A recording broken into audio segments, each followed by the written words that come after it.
नित्यानन्दं परमसुखदं केवलं ज्ञानमूर्तिं द्वन्द्वातीतं गगनसदृशं तत्त्वमस्यादिलक्ष्यम् एकं नित्यं विमलमचलं सर्वदी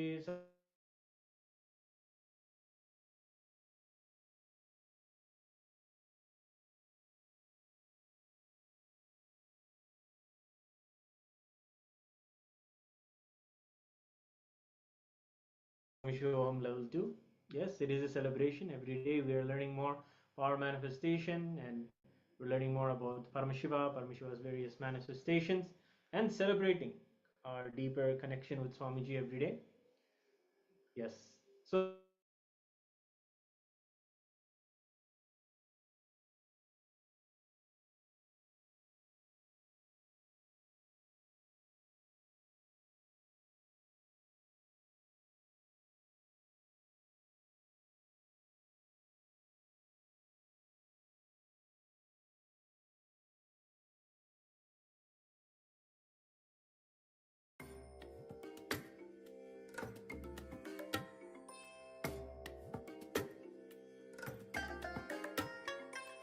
I bless you all. Let you all open all your three eyes and manifest the powers of Mahasadashiva. Om Nithyananda Paramashivoham. Om Nithyananda Paramashivoham. Om Nithyananda Paramashivoham. Om Nithyananda Paramashivoham.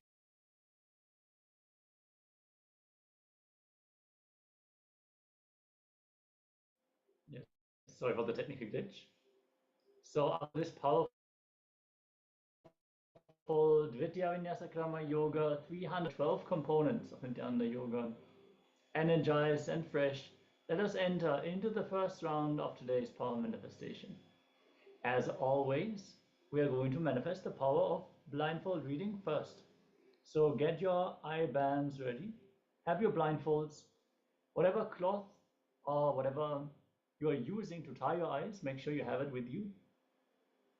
And tie your eyes, settle down, keeping your head, neck, and spine in a straight line. Also requesting all the participants who are currently not on camera to join us for this session. Make sure you're visible on camera and settle down, tie your eyes. No light should fall into your eyes. And then simply connect to Swamiji in your inner space. Visualize Swamiji's smile in your inner space. And first, we're going to chant the Shastra Pramana, the scripture reference for this power of third eye, which is from the Vijnana Bhairava Tantra.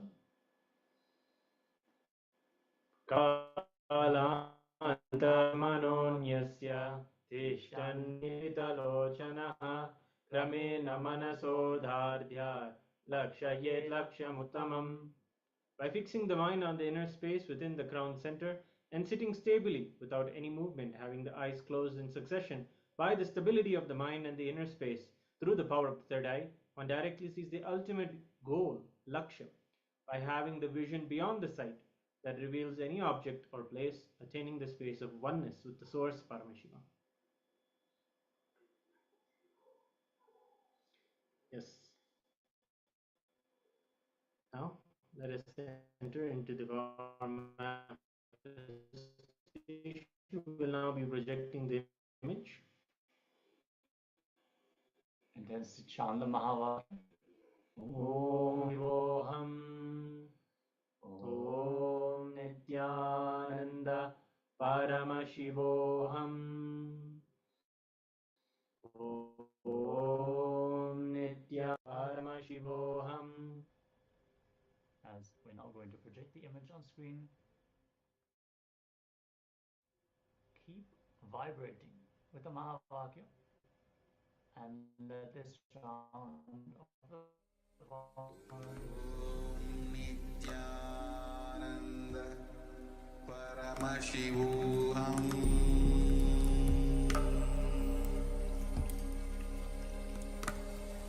Om Nithyananda Paramashivoham.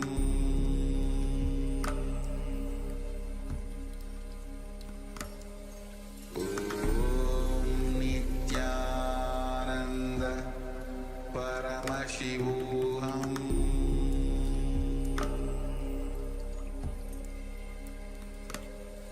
Om Nithyananda Paramashivoham.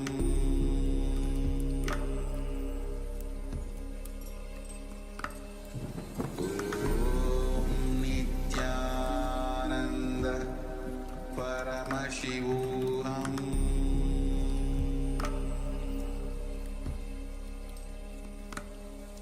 Om Nithyananda Paramashivoham.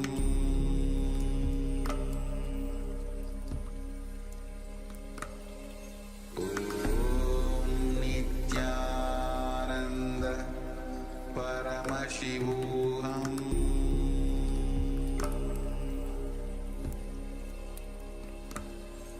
Om Nithyananda Paramashivoham. Om Nithyananda Paramashivoham. Om Nithyananda Paramashivoham.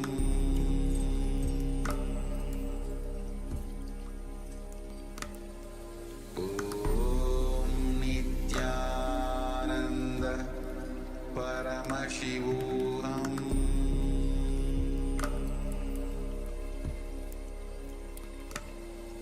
Om Nithyananda Paramashivoham.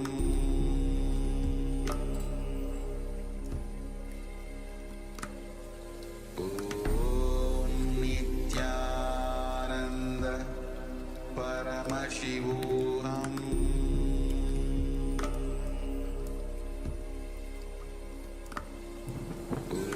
Om Nithyananda Paramashivoham.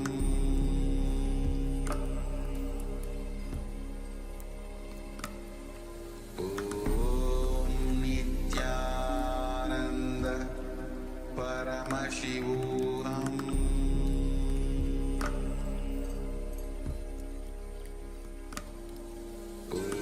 Om Nithyananda Paramashivoham.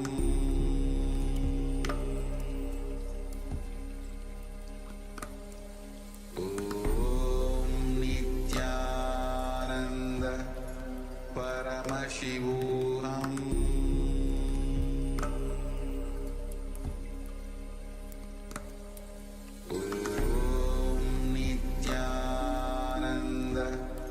Paramashivoham.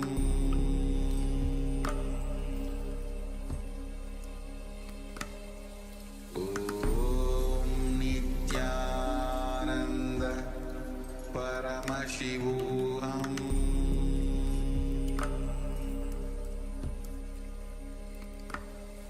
Om Nithyananda Paramashivoham.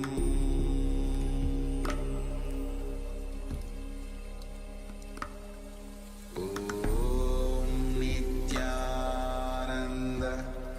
Paramashivoham.